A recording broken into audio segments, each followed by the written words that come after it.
Hola, ¿cómo están? Espero que es muy bien. Vamos a continuar con nuestra lectura de la obra del doctor Sigmund Freud. Eh, Hola, doctor Freud. Estamos en el capítulo 3 de El delirio y los sueños de la Grádiva de Jensen. Capítulo 3. Estamos en la página 54 del tomo 9. Tengo 2 horas, así que démosle caña. Dice el texto. En la ulterior trayectoria del relato hallamos otro sueño que acaso nos tiene todavía más que el primero a ensayar y traducirlo e insertarlo en la trama del acontecer anímico de nuestro héroe. Nota a pie de página número 1, nos dice la nota. James Strachey, damas y caballeros, el final de esta oración repite con leves variantes lo dicho en el párrafo precedente. Véase página 52. Gracias, señor Strachey. Continúa la nota número 1. En ambos resuena el comienzo de la interpretación de los sueños, que aquí está citado por Strachey. Todo sueño aparece como un producto psíquico provisto de sentido al que cabe asignar un puesto determinado dentro del ajetreo anímico de la vigilia. Es decir, el sueño forma parte de nosotros. Ajá.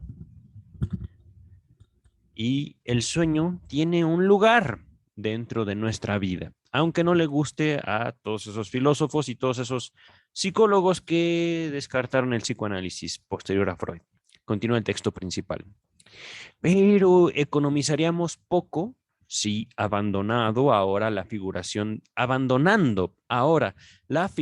del poeta, abordáramos directamente este segundo sueño. En efecto, quien pretenda interpretar el sueño de otro no puede omitir el averiguar con el máximo detalle posible todas las vivencias externas e internas del soñante. Así pues, sería casi lo mejor seguir el hilo del relato ir glosándolo en su secuencia. Glosándolo quiere decir anotándolo, anexándolo en su secuencia, ¿vale? Dice el texto, la neoformación delirante sobre la muerte de Grádiva a raíz del a raíz del sepultamiento de Pompeya en el año 79, no es el único efecto duradero del primer sueño que acabamos de analizar. Esto en el capítulo pasado, en el video pasado, ¿vale? Continúa el texto. Inmediatamente después, Hanold se decide a hacer un viaje a Italia que termina por llevarlo a Pompeya. Pero antes de esto le sucede otra cosa. Asomado por la ventana, cree distinguir por la calle una figura con el porte y el andar de su Grádiva. Corre tras ella a pesar de su impropio atuendo. Recordemos que estaba en pijama. Mas no la alcanza. Más bien, las burlas que la gente le dirige por la calle lo devuelven a su vivienda. Ándele. Ya de regreso en su habitación, el canto de un canario cuya jaula cuelga en una ventana de la casa de al lado, lindera, le convoca un talante como si él también aspirara a la libertad desde su prisión. Y es entonces cuando aquel viaje de primavera se pone en ejecución, tan rápido como se lo resolvió, es decir, tan rápido como se le ocurrió, me voy a Pompeya, me voy a Italia, y se fue. Continúa el texto. El poeta ha situado ese viaje de Hanold bajo una luz particularmente nítida y aún le otorga a este una parcial claridad sobre sus procesos internos, como es natural. Hanold se ha dado un pretexto científico para su viaje. Ajá, pero, no, sí fue cierto, pero, es decir, ese ajá se lo dirijo a Hanold, no a Freud. Hanold dice, sí, me voy a trabajar. Se va de Cusco, se va a buscar mujercita usted. Una mujercita que solo existe en su cabeza, señor Hanold, pero así se fue. Dice el texto, pero no alcanza ese pretexto científico, ¿vale? En verdad sabe que, entre comillas, la impulsión a viajar le había nacido de una sensación inefable. Recordemos, inefable quiere decir que no se puede expresar, inexpresable. Ajá. Es un no sé qué sé yo, que no puede pasar por la palabra literalmente, lo inefable. Continúa el texto. Un curioso desasosiego, como una curiosa inquietud, lo lleva a quedar insatisfecho con todo lo que encuentra. Lo empuja de Roma a Nápoles y de ahí a Pompeya. Pero ni aún en esta última estación de su viaje reordena su talante, es decir, Nada le parece bien a este desgraciado, no a Freud, sino a Hanold, que recordemos es un personaje ficticio de la novela Grádiva de Hensen, pero ciertamente esto es una invitación a buscar, y es algo relativamente sencillo, lo humano del arte. Y por supuesto, no puede haber arte inhumano. Es decir, toda producción artística tiene al menos un poquito del alma de todos nosotros. Un poquito. Continúa el texto.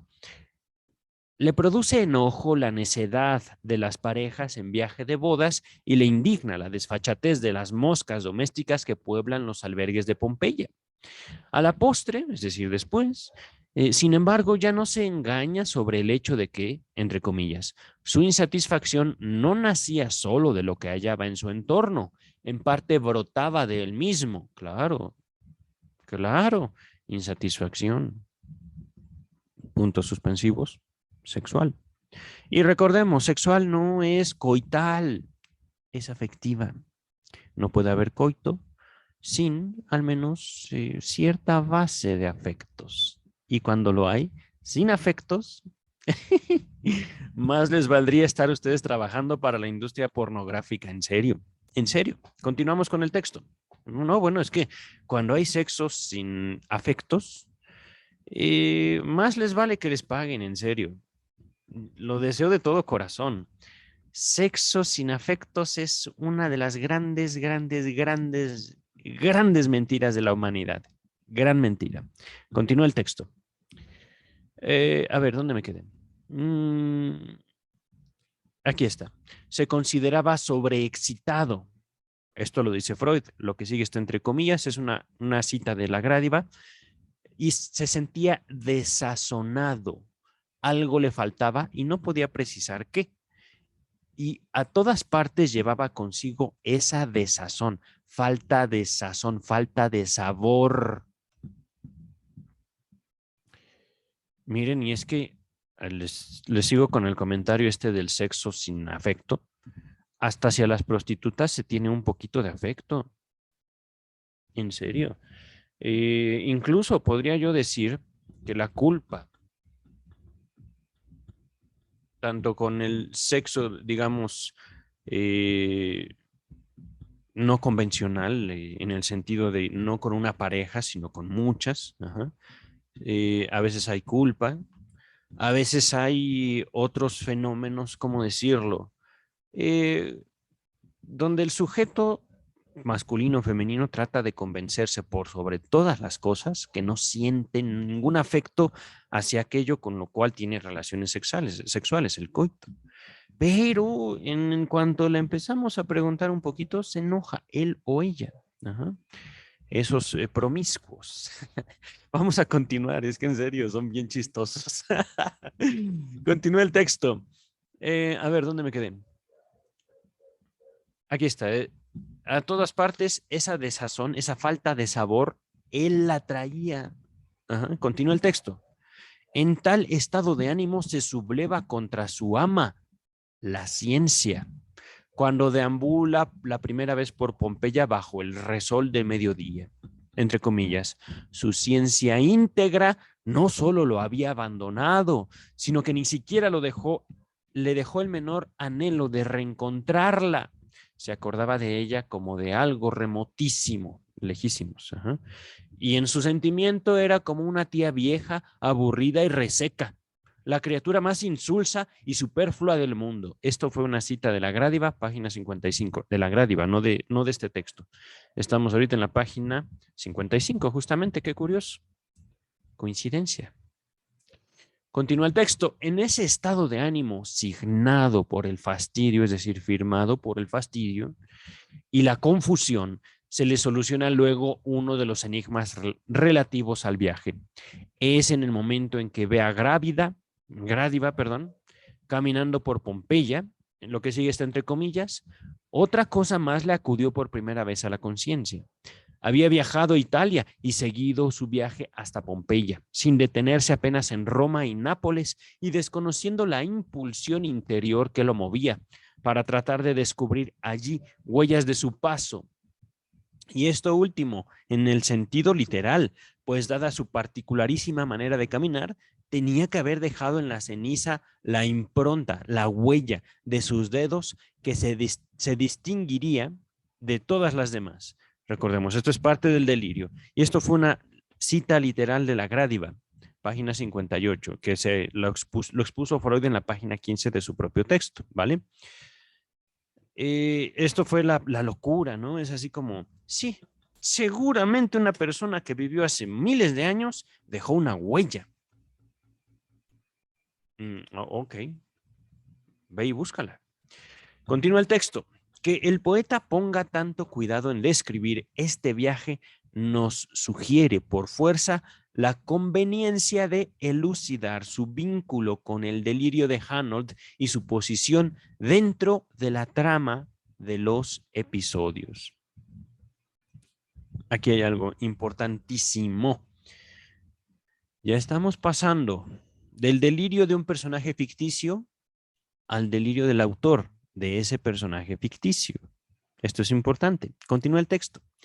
El viaje es emprendido por motivos que la persona primero no discierne, es decir, no se da cuenta y solo después se confiesa. Unos motivos que el poeta designa, señala directamente como, entre comillas, inconscientes. Aquí está justamente la razón por la cual, lo hemos estado observando, el doctor Freud, de toda la producción poética y literaria a la cual estuvo expuesto, escogió la Grádiva. Y, por supuesto, también para hacerle ojitos al doctor Jung, hizo un ensayo psicoanalítico de la Grádiva. Ajá. Repito, el poeta maneja lo inconsciente. Por supuesto, no lo inconsciente freudiano, sino algo inconsciente. Ajá. Y curioso, ese otro algo que expone Jensen, independiente de la interpretación de los sueños, lo más seguro, lo más probable, coincide mucho con lo del el inconsciente que el doctor Freud se encarga de construir, sostener y fundamentar, ¿vale? Es curioso esto. Continúa el texto. Esto sin duda ha sido espiado en la vida real y copiado de ella. No hace falta estar gobernado por un delirio para actuar de ese modo. Más bien, es un suceso cotidiano, aún en personas sanas, que se engañen acerca de los motivos de su obrar y solo devengan conscientes de ellos con posterioridad. Toda vez que un conflicto entre varias corrientes de sentimiento les cree, es decir, de crear las condiciones para ese estado de confusión. Antes de continuar, esto de devengan conscientes de ellos con posterioridad, es decir, hacemos algo, no sabemos por qué, pero luego sabemos por qué hicimos eso que no sabíamos por qué lo hacíamos, viene del alemán, una palabra muy popular en el doctor Freud, Nachtraglich. Estoy latinizándolo, no se lee así, pero así lo leemos nosotros, punto. Continúa el texto principal. Así, el viaje de Hanold se orientaba desde el comienzo mismo al servicio de su delirio y estaba destinado a llevarlo a Pompeya para proseguir ahí su investigación y búsqueda de Grádiva. Recordemos que esa investigación y búsqueda lo absorbieron antes del sueño e inmediatamente después, y que el sueño mismo fue solo una respuesta ahogada por su conciencia a la pregunta por el paradero de Grádiva. Ahora bien, algún poder que no alcanzamos a discernir inhibe al comienzo el devenir consciente, estas palabras están unidas, del designio delirante, de la voluntad la voluntad delirante, de la voluntad loca que se le aparece a este sujeto. Recordemos, es una voluntad con raíces infantiles en el personaje ficticio. Ajá. Pero que en algún momento de la trama se nos aclara. Ajá. Y esto es también curioso. Jensen, no influido por Freud, coincide en la raíz de lo inconsciente y su relación con lo infantil. Ajá. Es curioso, es curiosísimo. Casi parecería que Wilhelm Jensen o Jensen fue un alumno de Freud, lo cual no fue así. Vamos a continuar con el texto. Entonces, aquí está. Voy a repetir esto. Algún poder que no alcanzamos a discernir inhibe al comienzo el devenir consciente del designio de la voluntad delirante, de suerte que para la motivación consciente del viaje solo restan unos pretextos insuficientes que deben ser renovados a cada trecho. Otro enigma nos presenta el poeta cuando hace que el sueño, el descubrimiento de la respuesta, el descubrimiento de la supuesta grádiva por la calle y la decisión de viajar tomada bajo el influjo del canario que canta se sucedan, es decir, sigan una tras otra como unas contingencias carentes de vínculo interno.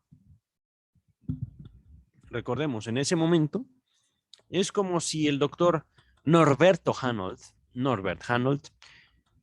escuchara la voz del canario que le dice, vete a Pompeya.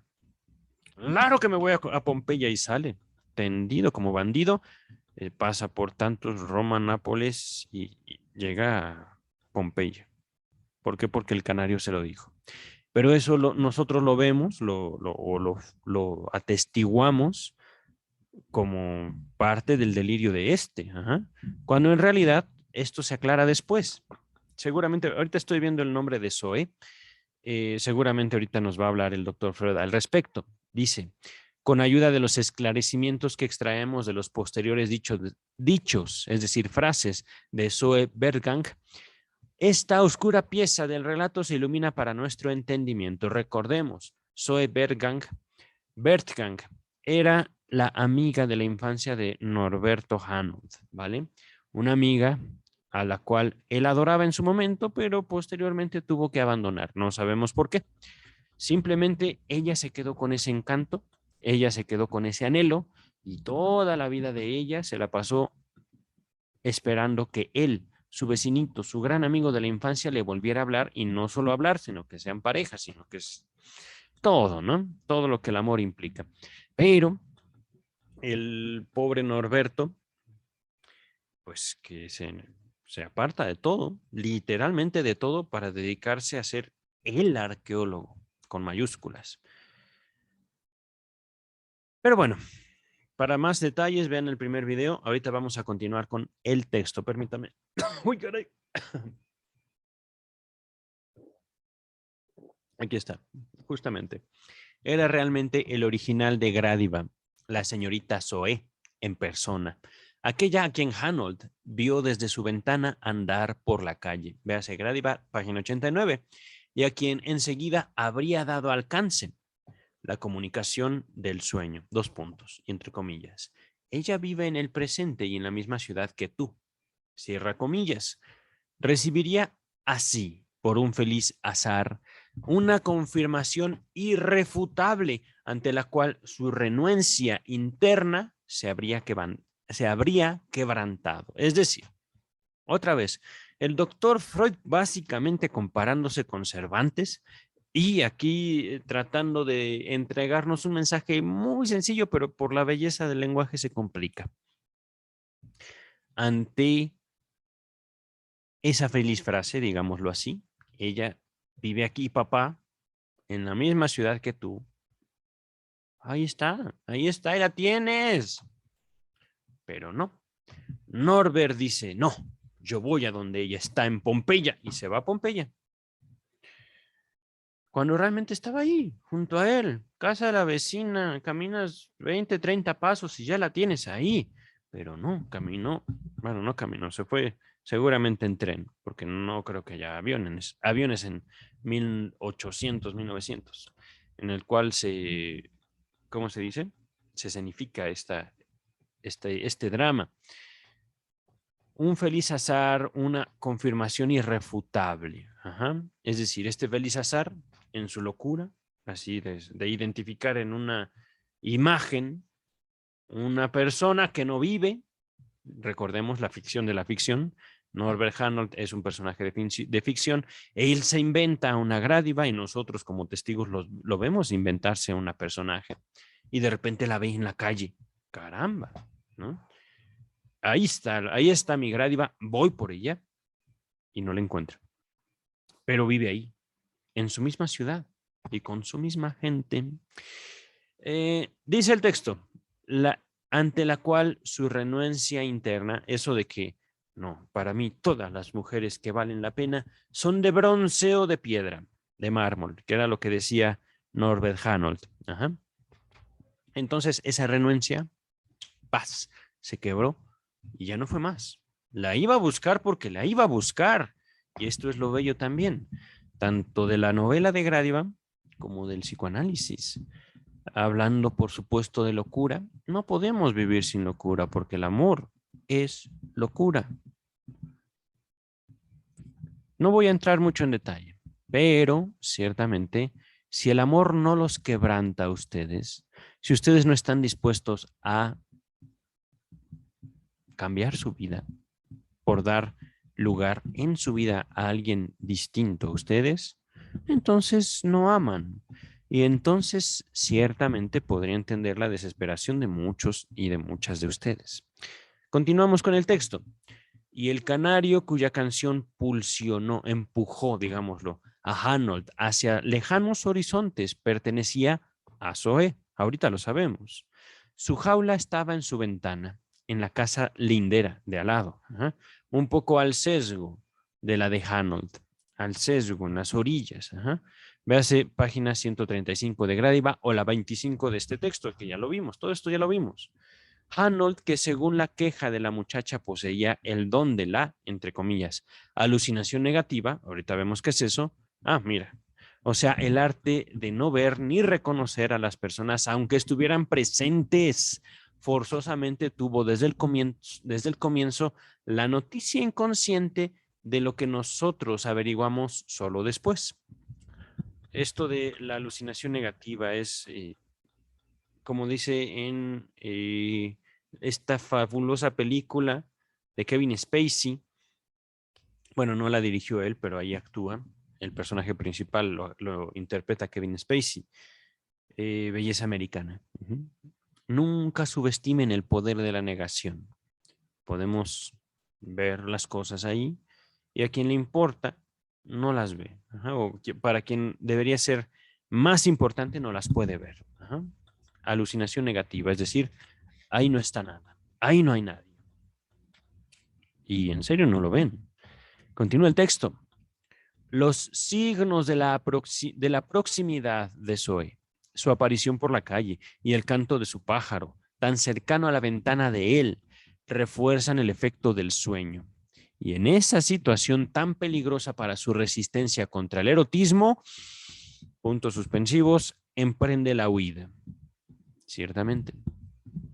Es decir, fíjense, realmente nosotros pensamos, o yo llegué a pensar, es que qué bello, en algún momento, y así nos lo explica Gradiva, perdón, Zoe después, él sabía que ella se era Pompeya, pero si la tenía ahí junto a él, en el momento en el que él la ve, dice el texto, sale a buscarla, pero no la encuentra. Ay, qué lástima, ¿no? No, realmente pudo haberla tenido enfrente y él era incapaz, totalmente incapaz de verla. Pero, y esto es curioso, ante el aviso de la vida que ahí está, la mujer que él amaba, sale corriendo. ¡Pum! Vámonos, hasta el otro lado del mundo. Por deseo, curioso, por deseo. Continúa el texto. El viaje surge de una reanimación de la resistencia tras aquel avance de la añoranza amorosa en el sueño, de un intento de huir de la amada corpórea y presente. En la práctica significa un triunfo de la represión que prevalece esta vez en el delirio, así como el erotismo había triunfado en su anterior obrar, es decir, en su anterior trabajo, en su anterior obra. En las, entre comillas, indagaciones pedestres de señoras y doncellas. Es decir, esto de que el loquito de Hanold ve una imagen y dice, oh, por Dios, no hay más. No hay más en toda la vida que esa imagen. Y esa está Grádiva y vivió y vivió. Bla, bla, bla. Pero vean su pie, ¿no? Estoy sobreactuando, por supuesto. Y él se pone a buscar ese pie, esa forma de caminar en todas las muchachas que él ve y señoras que él puede ver. Por eso causó molestia. Y ya lo vimos en el primer capítulo, así como que, ay, este canijos, se la pasa viendo a todas. Y sí, a todas. Buscando eso que tanto le encantaba. Indagaciones pedestres, es decir, investigaciones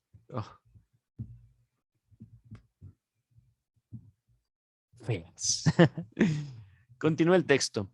Pero a lo largo de estos cambios de fortuna en el combate, la naturaleza de compromiso se preserva donde quiera en los resultados. El viaje a Pompeya, destinado a alejarlo de la Zoe viva, lo conduce al menos hacia su sustituta, Grádiva. El viaje emprendido a despecho de los pensamientos oníricos latentes sigue, empero, la dirección de Pompeya, que marca el contenido manifiesto del sueño, es decir, lo que él vio en su sueño. Recordemos, hicimos un pequeño resumen de la interpretación de los sueños en los 2 videos anteriores. Continúa el texto. Así, el delirio vuelve a salir vencedor cada vez que erotismo y resistencia traban un nuevo combate. Esta concepción del viaje de Hanold como huida frente a la añoranza de amor que le despierta a esa amada tan próxima, tan cercana, es la única que armoniza con los estados de ánimo descritos en el relato durante su estadía en Italia, es decir, que no le gustaba nada, ¿vale? ¿Por qué? Pues porque no era lo que tú querías, papá. Lo que tú querías estaba ahí y saliste huyendo, saliste corriendo. Tenías razón de estar molesto con todo y contigo. Continúa el texto. La desautorización del erotismo en el dominante, en Hanold, se expresa allí en su aborrecimiento por las parejas en viaje de bodas. Un pequeño sueño en el albergo de Roma, en el albergue, pero albergo me parece que es la palabra italiana, movido por la vecindad de una pareja de enamorados alemanes, August y Gret, cuyo crepuscular coloquio no puede menos que espiar con las orejas a través de la delgada pared divisoria, arroja luz como efecto retardado, Nachtglitch, continuó, sobre las tendencias eróticas de su primer gran sueño, el sueño de Pompeya, ¿vale? El nuevo sueño vuelve a trasladarlo a Pompeya, donde acaba de estallar la erupción del Vesubio. Así se anudaba con el anterior, que siguió ejerciendo sus efectos en el curso del viaje en Italia, ¿vale? Pero entre las personas en peligro no divisó esta vez, como antes, a sí mismo y a Grádiva, sino al Apolo de Belvedere, perdón, al Apolo de Belvedere y a la Venus Capitolina. Sin duda como unas exaltaciones irónicas de la pareja de la habitación contigua. Apolo alza a Venus y así la lleva para depositarla sobre un objeto en sombras que parece un carruaje o un carro, pues deja oír como un, entre comillas, chirrido. Así está escrito. Chirrido yo podría pensar como un llanto. Ajá. Y yo podría pensar del el carro, el carruaje, justo por el tronar de las ruedas, pero hay aquí algo. Lo dejo así en blanco como posiblemente una impresión errónea mía. Vamos a continuar. Para interpretar este sueño, ciertamente no hace falta un arte particular. Véase Gradiva, página 31. Ciertamente, lo que está ocurriendo es que Hanold se estaba representando, y esto es mi interpretación, justamente el chirrido me da la pauta de un acto sexual entre Apolo y Venus. Ajá. Pero no como tal, un acto simbólico. Ajá. El que se la lleve en carro es justamente símbolo del acto sexual, pero podría yo estar equivocado. Vamos a ver qué dice el doctor Freud. Nuestro poeta, quien según hace tiempo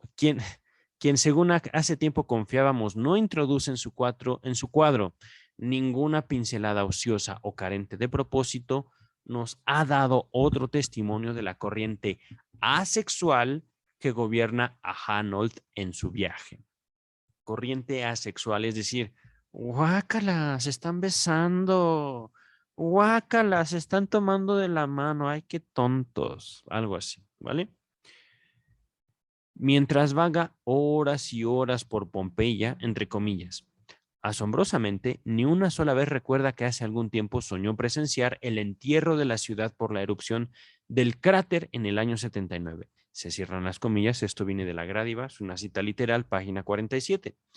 Solo a la vista de Grádiva se acuerda de pronto de ese sueño y en ese mismo momento deviene consciente el motivo delirante de su enigmático viaje. Ahora bien, ¿qué otra cosa podría significar este olvido del sueño? Hasta esta barrera de represión entre el sueño y el estado de alma en el viaje, sino que este último, el estado de alma, en lugar de ser producto de una incitación directa del sueño, lo es de la revuelta contra este, como emanación de un poder anímico que no quiere saber nada del sentido secreto del sueño, es decir, del yo. No del yo mío, el yo de Hanold. Aquí es algo muy importante. Lo he dicho con otras palabras, pero voy a tratar de repetirlas y de dejarlas más aterrizadas. En algún momento de los videos pasados, no estos de Gradiva, sino de el chiste y su relación con lo inconsciente, me di cuenta de que realmente nos esforzamos como seres humanos para no sentir. ¿Por qué? Si nosotros estuviéramos, digámoslo así, en un contacto pleno con una sola emoción, la que ustedes quieran, así de placer, de gozo o de dolor, de pena, la que ustedes quieran, pero cualquiera de estas emociones es capaz de desintegrarnos totalmente, total, totalmente. Y hablando desde un sentido psíquico, psicológico, hablemos, por ejemplo, del trauma, que es justamente eso. El trauma no necesariamente quiere decir un gran dolor, puede ser un gran placer, una gran alegría, de tal manera que uno uf, se pierde como persona. Aquí, por ejemplo, podemos decir, es que este sujeto es un perdedor. ¿Por qué? Porque teniendo a su mujer, la que él quiere y la que lo quieren, ahí junto a su casa se va, ¡pum! Pero este tipo de huidas, este tipo de manifestaciones represivas, se hace con el objeto, digámoslo así, de seguir viviendo hasta cierto punto. Recuerden, amar es dejar de ser. Amar es morir y renacer. El amor nos dinamiza. El amor nos permite recrearnos. Vamos a continuar con el texto. Solo a la vista de Grádiva se acuerda de pronto de ese sueño, ¿vale? Esto ya lo habíamos visto. Y en ese mismo momento deviene consciente del motivo delirante de su enigmático viaje. Ahora bien, esto ya lo leí. Repito, ¿qué otra cosa podría significar este olvido del sueño, esta barrera de represión entre el sueño y el estado de alma en el viaje, sino que este último, en lugar de ser producto de una incitación directa del sueño, lo es de la revuelta contra este, como emanación de un poder anímico que no quiere saber nada del sentido secreto del sueño. Pero, por otra parte, este triunfo sobre su erotismo no alboroza a Hanold. ¿Qué es alborozar? Maldita sea, doctor Freud. Yo tan metido en la lectura y usted nos viene con palabras bonitas. Alborozar, no tengo idea qué es alborozar.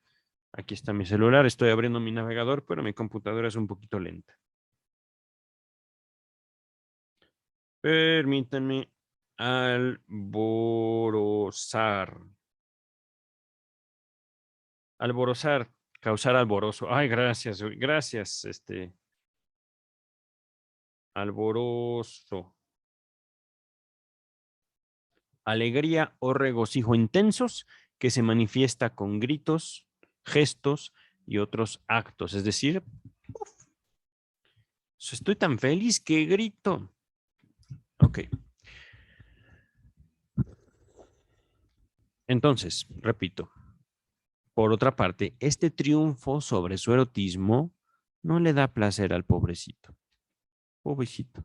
Continúa el texto. La moción anímica sofocada conserva la fuerza suficiente para vengarse de la sofocadora, provocando malestar e inhibición. Ándale, a ver otra vez, doctor Freud. Y aquí está lo delicioso. Fíjense, es que estamos regresando a la economía psíquica.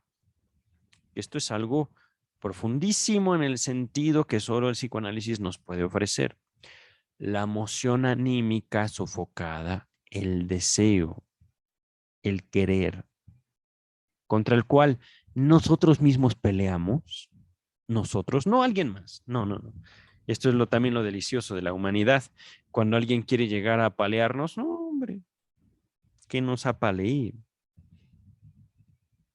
Ninguna represión externa puede con lo humano, ninguna. Pero regreso al texto. La emoción anímica sofocada por el sujeto, por Hanold, conserva, que recordemos, la sofocada es lo erótico. Teniendo ahí a su querida, se echa a correr. Eso conserva la fuerza suficiente para vengarse de la sofocadora del yo de Hanold, provocando malestar e inhibición. Es como decir, a ver, querido, vamos a sentarnos a platicar, ¿no? Platico conmigo mismo. No estuvo bien eso que hiciste. Ajá. ¿Y qué quieres que haga? ¿Que regrese el tiempo? Lo hice. ¿Cuál es el problema? Pues sí, pero mira, es que la hiciste sentir mal, lo hiciste sentir mal. Al diablo. No es mi problema. ¿Qué le vamos a hacer? Por ejemplo, ¿no? Y este empeño de sofocación podría acabar como Hanold. Bueno, sí, cierto, perdóname, pero pues mira, es que también me siento mal y tengo razones para sentirme mal, como por ejemplo, él me dijo esto, ella hizo esto y así, y así, y así. Y, oye, tienes razón. Maldita sea. ¿Por qué no hicimos más? Provocando a nosotros mismos malestar e inhibición. No sabemos por qué, pero ya todo nos enoja y no sabemos por qué. No hacemos lo que queremos y no sabemos por qué. Continúa el texto. La añoranza de Hanold se ha mudado en un desasosiego y una insatisfacción que le hacen parecer sin sentido el viaje. Es decir, está tan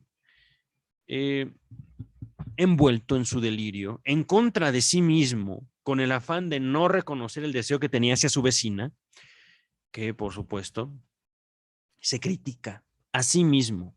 Oye, pero es que, ¿por qué vine este endemoniado viaje? Pues no sé, tú me trajiste esto. Pero, pues, ¿qué quieres que te diga? Aquí estamos. Estás bien loco. Ok. Continúa el texto. La intelección, notar, digamos, los motivos de este viaje hecho al servicio del delirio, está inhibida. No puede darse cuenta por qué hizo el viaje. Y perturbada la relación del héroe con su ciencia, la arqueología, que en un lugar como ese debería suscitar todo su interés. Caramba, sí, claro. Así, el poeta nos muestra a su personaje tras su huida del amor en una suerte de crisis, en un estado de confusión y desperdigamiento completos, en un desarreglo como el que suele sobrevenir en la cima de los estados patológicos cuando ninguno de los poderes en pugna es más fuerte que el otro en medida suficiente para que esa diferencia pueda fundar un régimen anímico vigoroso. Pero en este punto interviene el poeta para remediar y allanar las cosas. En efecto, hace entrar en escena a Grádiva, que emprende la curación del delirio. Con su poder para guiar hacia buen desenlace los destinos de los seres humanos por él creados, a despecho de las leyes objetivas y necesarias a quien los somete, a que los somete, perdón. Está hablando de Hensen, ¿vale? Él sitúa a la muchacha de quien Hanold había huido, escapando a Pompeya justamente ahí, perdón, aquí. Y de ese modo corrige la necedad que el delirio hizo cometer a nuestro joven, la de encaminar sus pasos desde el lugar donde moraba la amada viva hasta el sepulcro de quien era su sustituta en la fantasía. Con la aparición de Zoe Bergang como Grádiva, que marca el punto de máxima tensión en el relato, también sobreviene un giro en nuestro interés. Si hasta aquí hemos convivenciado, es decir, vivido al mismo tiempo, el desarrollo de un delirio, ahora seremos testigos de su curación y tenemos derecho a preguntarnos si el poeta ha fabulado meramente el proceso de esta última o lo ha plasmado siguiendo posibilidades de efectiva existencia. Las palabras propias de Zoe en el encuentro con su amiga nos autorizan de manera terminante atribuible ese propósito terapéutico. Véase Grádiva, página 124, o la página 24 del texto de Freud, debe ser el capítulo número 1. Ahora bien, ¿cómo se dispone a conseguirlo? Tras sofocar la indignación que le produjo la propuesta de volver a recostarse para dormir, entre comillas, como aquella vez, al día siguiente se presenta a la misma hora meridiana y en idéntico sitio, y sonsaca a Hanold todo el secreto saber que le había faltado la víspera para entender su comportamiento. Es decir, a ver, te pusiste muy raro. Estuviste muy raro la vez pasada y me pediste que me acostara. No seas raro. No seas raro. A ver, cuéntame por qué. Ah, así que tuviste un sueño, que yo estaba acostada. Ah, ok. Continúa el texto. Acepta. Así se entera del sueño de él, del bajorrelieve de Grádiva y de la peculiaridad del andar que ella comparte con esa figura.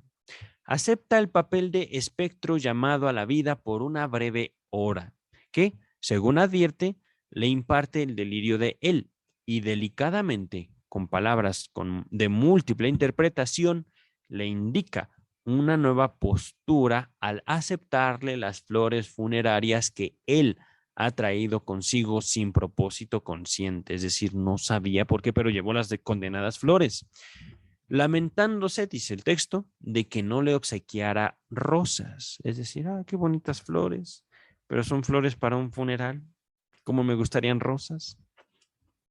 Y el sujeto no sabe, pero ya entraron en su delirio, hasta atrás. Dice aquí que esta es una cita de la página 90 de la Grádiva, y esto sí se vio en la página 19 de este texto, debe ser capítulo 1.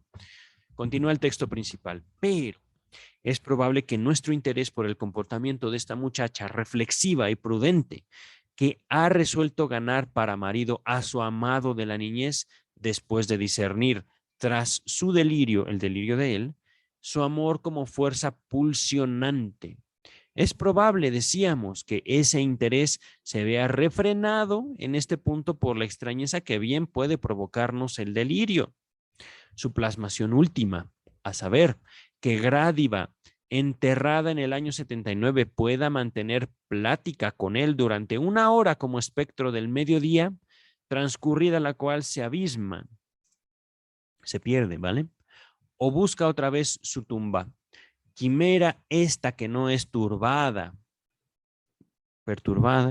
molestada por la percepción de su moderno calzado, ni por su ignorancia de las lenguas antiguas y su dominio del alemán, de la lengua alemana. inexistente en aquellos lejanos tiempos. Parece justificar sin duda la designación del poeta. Lo que sigue está entre comillas. Una fantasía pompeyana. Cierra comillas. Pero excluir toda comparación con la realidad clínica.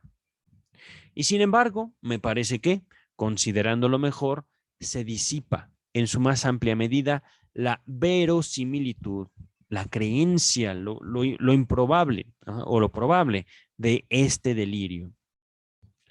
El propio poeta ha asumido parte de la responsabilidad encargándola encarándola en la premisa del relato, que Zoe es en todos sus rasgos la homóloga del bajorrelieve.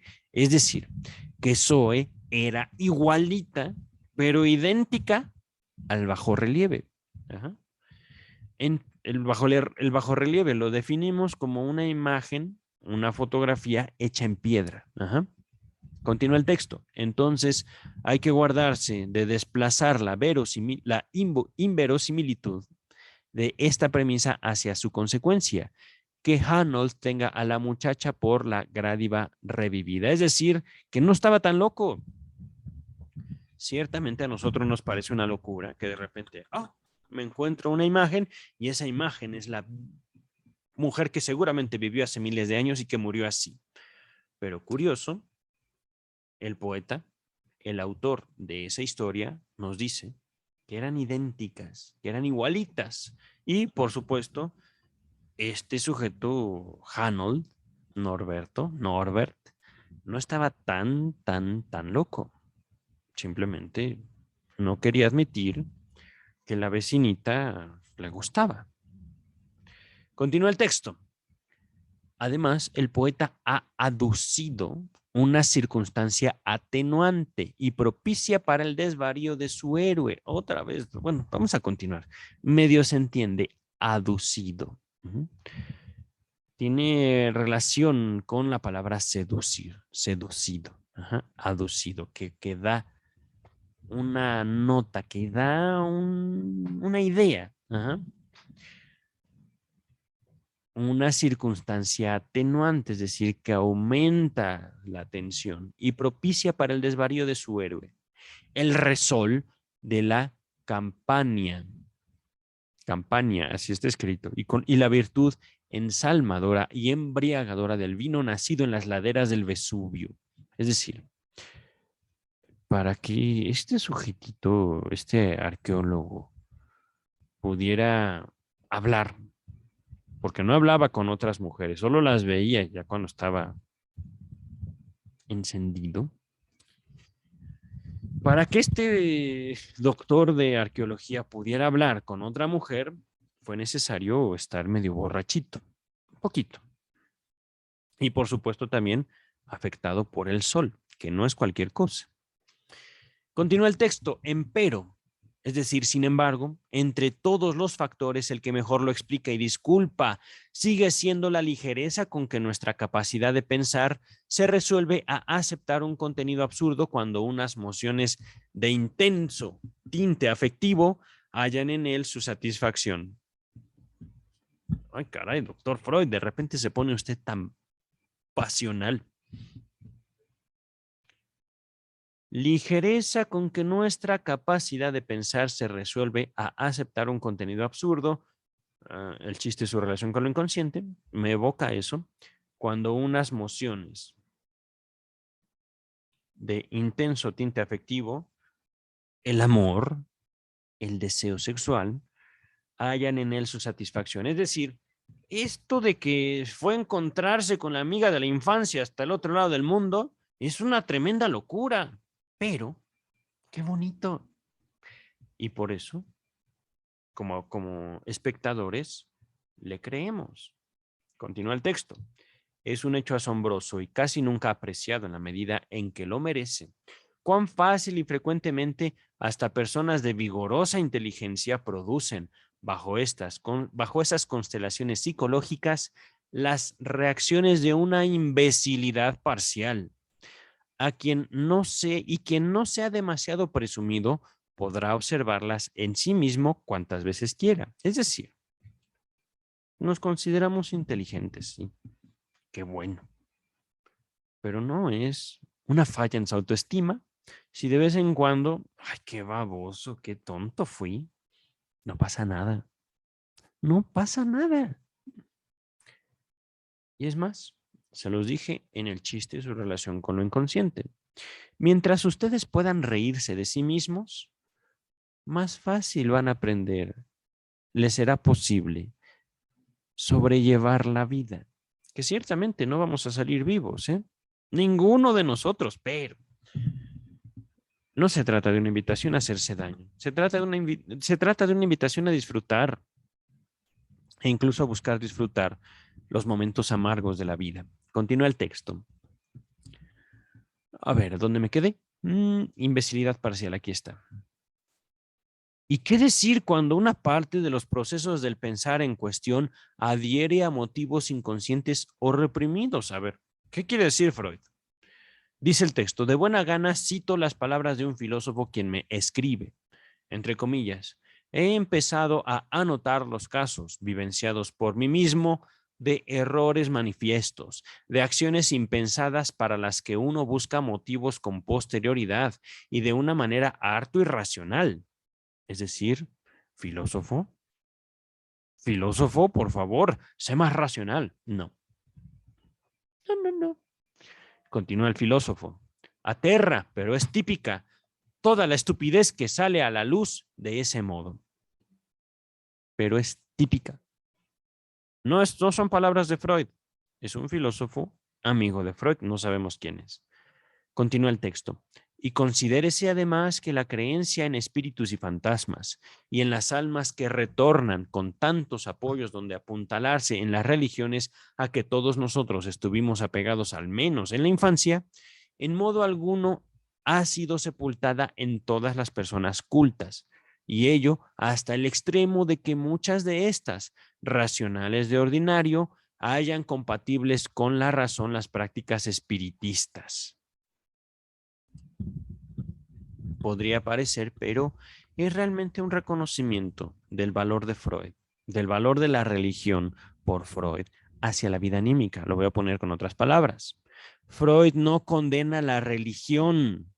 El propósito del psicoanálisis jamás fue enemistarse hacia la religión. Tiene otra función.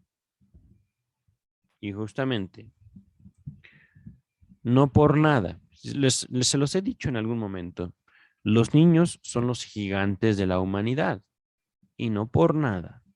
Los niños pueden llegar a estimar más que una persona sabia o inteligente, de criterio, bravo, a la religión. ¿Por qué? Porque consuela. ¿Por qué? Porque da otro tipo de ánimos. No es función de la ciencia, ciertamente. Continúa el texto. Y aun quien se haya vuelto positivo e incrédulo, acaso perciba, abochornado, con cuánta facilidad regresa a la creencia en espíritus si en él se conjugan emoción y desconcierto. A ver, científicos, ¿lo saben todo? ¿Pueden ustedes negar categóricamente que no hay espíritus? ¡Ah! Sí, bravo. Bueno, demuéstrenlo. Adelante. Es su vida. Ciertamente. Vamos a continuar con el texto. Sé de un médico, dice Freud, que había perdido a una de sus pacientes, pobre, aquejada por la enfermedad de Wassenbau. Podemos buscarlo en Google en otra ocasión. Ahorita voy a continuar. Y no pudo aventar una leve sospecha de haber contribuido él mismo al infortunado desenlace mediante una medicación imprudente. Momento. Creo que ese médico es Freud por la interpretación de los sueños. Recordemos, la interpretación de los sueños es el autoanálisis de Freud. Busquen. Yo recuerdo haber leído esto en la interpretación de los sueños. Tal vez me esté equivocando, tal vez no sea Freud, pero ciertamente, creo que está en el capítulo 2, creo, el sueño de la inyección de Irman, la interpretación de los sueños. Continúa el texto. Cierto día, transcurridos ya varios años, entró en su consultorio una muchacha en quien, a pesar de toda su renuencia, es decir, resistencia, no pudo menos que reconocer a la difunta. Ay, nanita, se me apareció una muerta, pero no. Esperen. Le fue imposible concebir otro pensamiento que este. ¿Es entonces verdad que los muertos pueden retornar? Y su estremecimiento solo se dio a la vergüenza cuando la visitante dijo ser la hermana de alguien que había muerto de la misma enfermedad que ella tenía. Es que la enfermedad de Basebau con W al final, Basedow, mira qué cosa, estoy leyendo Mau, estoy leyendo mal, Basedow, es que la enfermedad de Basedow presta a quienes la padecen una semejanza notable, que se ha señalado a menudo en los rasgos faciales de la cara. Ajá. Faciales quiere decir de la cara. Y en este caso la semejanza típica se había sumado a la fraternal, es decir, esta enfermedad como que configura a la gente de cierta manera. Y para colmo, estas eran hermanas, es decir, por favor, casi me da un infarto porque creí que era una muerta, pero no, es su hermana. Ah, ok. Continúa el texto. Y bien, aquí está. Yo fui el médico a quien tal cosa sucedió y por eso no seré justamente yo quien cuestione a Norbert Hanold la posibilidad clínica de su breve delirio sobre Gradiva redivida. Así está escrito, pero lo podemos entender como Gradiva revivida. Ajá. Y en definitiva, todo psiquiatra sabe bien que en casos graves la deformación delirante crónica, como por ejemplo aquí dice entre paréntesis la paranoia, se llega a extremos en materia de absurdos de ingeniosa urdimbre y buen sustento. Antes de continuar, una pregunta. ¿La religión es signo de enfermedad mental? Esta es una pregunta seria. Para que ustedes consideren qué, creer o no creer, hacer o no hacer conforme a la religión, guarda una relación muy cercana con lo que muchos individuos considera es la enfermedad mental. Por supuesto, la enfermedad mental es algo malo, o sea, de acuerdo al modelo médico, algo malo de acuerdo al modelo médico. Ajá. Para muchos psiquiatras, psicólogos, no puedo decir que todos, pero ciertamente, para muchos de ellos, enemistados con la religión, creer es signo de enfermedad mental, un delirio. Podríamos decir que sí, pero es un delirio con función en la humanidad y por lo tanto un delirio útil. No nos peleemos por cuestiones de definición. Ajá. No es mi intención desacreditar a la religión cuando digo que podría ser un delirio. Podría. Y es que hay que considerar al sujeto y la intensidad que le otorga a los discursos, incluso al mismo psicoanálisis. Continuamos con el texto. Tras su primer encuentro con Gradiva, Norbert Hanold había bebido su vino primero en uno y luego en el otro albergue de Pompeya por él conocidos, mientras los otros visitantes estaban ocupados en almorzar, lo que sigue es entre comillas. Desde luego ni se le pasó por la mente el contrasentido, es decir, ¿qué te va a pasar si estás tomando y tomando y tomando vino? ¿Qué? Bueno, ya sabemos que de que obraba así para averiguar en qué hospedaje moraba y tomaba sus comidas Gradiva, pero le es difícil decir qué otro sentido podría tener ese obrar suyo. El día que siguió a su segunda reunión en la casa de Meleagro, vivencia toda clase de cosas dignas de asombro y al parecer inconexas, es decir, que no tienen relación. Descubre una estrecha grieta en la muralla del pórtico, ahí donde habría desaparecido Gradiva. Se topa con un extravagante cazador de lagartijas que se dirige a él como si lo conociera. Halla un tercer hospedaje que es de escondida ubicación el albergo del Sole, cuyo propietario lo engatusa con un prendedor metálico de verde patina,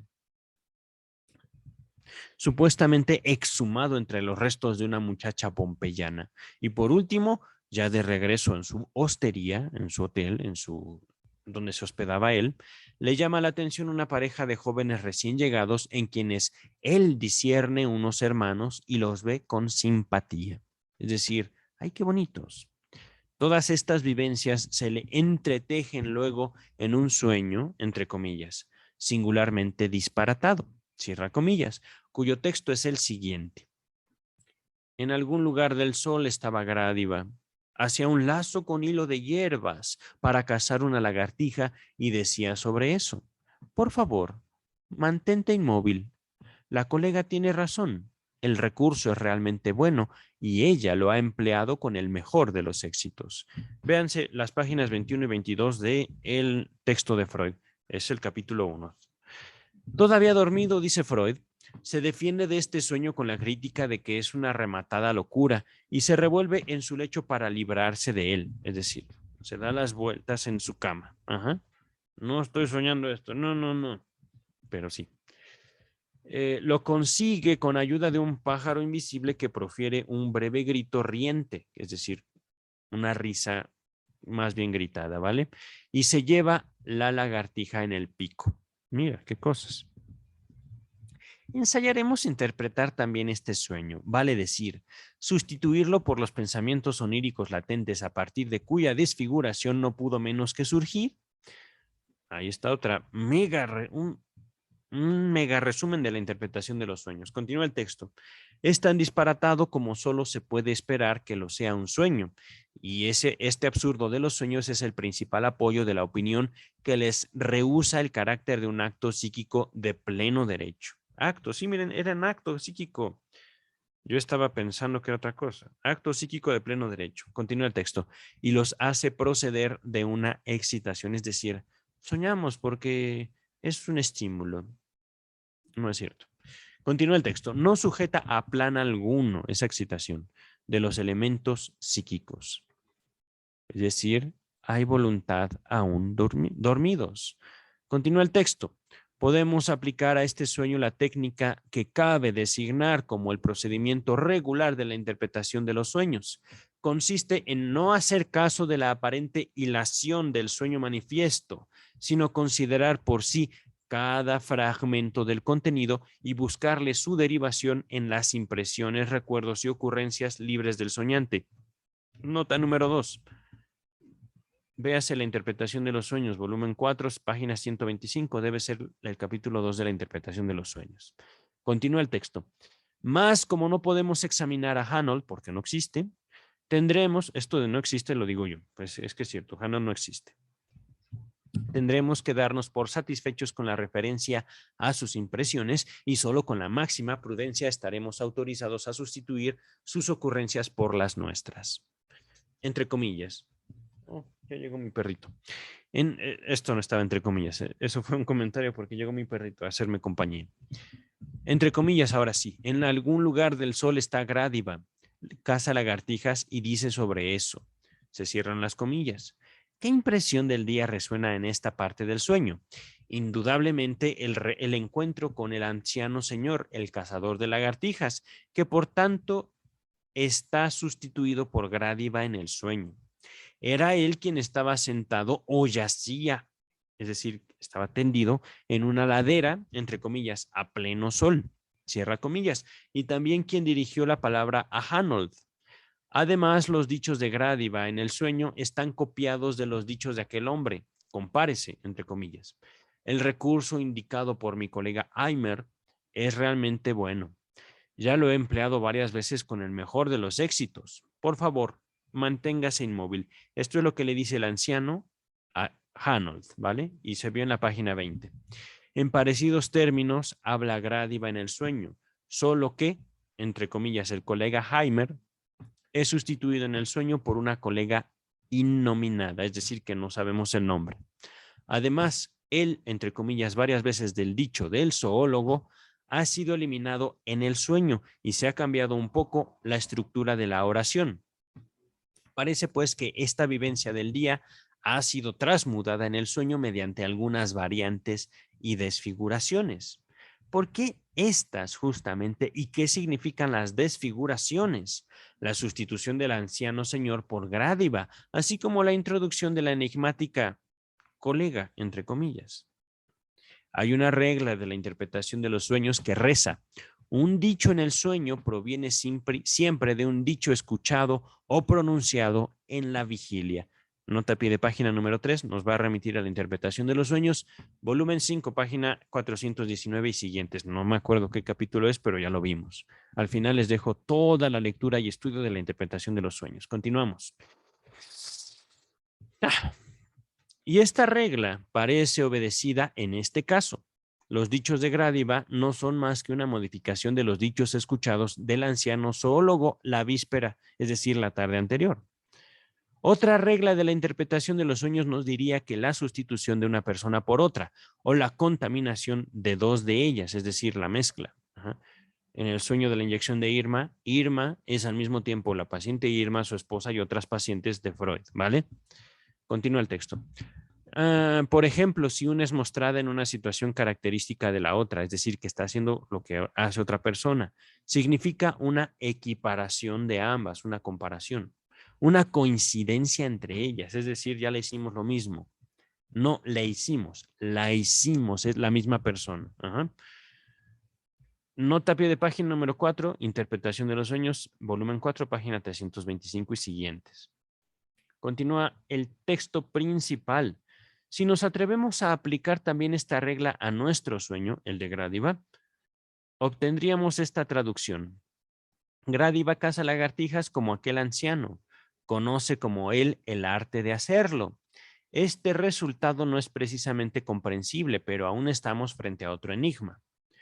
¿A cuál impresión del día debemos referir la, entre comillas, colega, que sustituye en el sueño al famoso zoólogo Eimer, o también leído Eimer? Por suerte no tenemos muchas opciones. Solo otra muchacha puede ser designada como colega, vale decir, aquella simpática joven en quien Hanold había discernido a una hermana que viajaba en compañía de su hermano, entre comillas. Ella llevaba en el vestido una rosa de Sorrento, cuya visión trajo alguna cosa a la memoria de quien la contemplaba desde su rincón, sin que pudiera recordarse, sin que pudiera acordarse de qué se trataba. Véase página 21 en el texto de Freud. Esta observación del poeta nos da derecho a pretender que ella sea la colega, entre comillas, del sueño. Y esto es curioso, aquí me doy cuenta de una cosa, no es gran cosa, pero ciertamente nos puede ilustrar. Hanold, lo acabamos de leer, vio a esta pareja por su parecido físico y pensó que eran hermanos. Ciertamente, muchas amistades de pequeños tienen ese carácter como de hermandad.